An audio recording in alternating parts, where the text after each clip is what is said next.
Create your own serger chain, and then for quick access next time, store the stitch in the personal memory on the Bernina L890 serger. We'll talk through some ways to use a variety of threads for a technique that's so easy to use. Welcome to Bernina Serger School.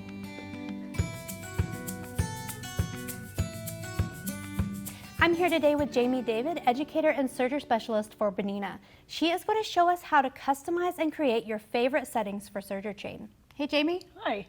So there are things you can do on a serger that you can't do on a sewing machine, like creating serger chain. Yes, because you can sew without fabric under the presser foot, you're basically sewing on air. You can create lots of decorative serger chains with all of your favorite threads. With lots of practical applications too. And what stitch do you use for that? Well, actually there's several stitches that you can use. The rolled hem and the chain stitch are two options, but I'm going to show you how to do this using a 3-thread narrow stitch.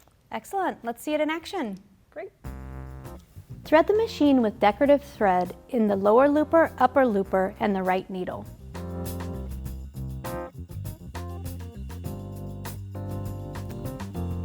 Select a narrow 3-thread stitch on your machine. On the L890, this is stitch number 7. Or, if you already have a favorite serger chain saved, access it from your personal memory.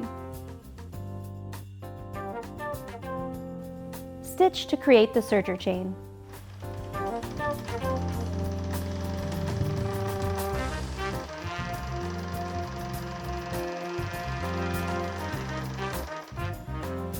Wind the completed chain onto the decorative thread spool pin for easy storage.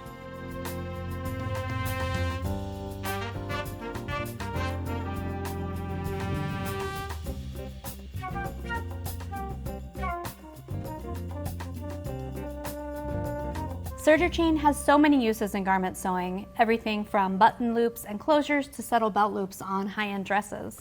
Yeah, exactly. Since you've created your custom-made garment, why not go the extra mile and take your custom-made serger chain to create something truly special? Indeed. Jaime, can't thank you enough for joining me here today for this installment of Bernina Serger School.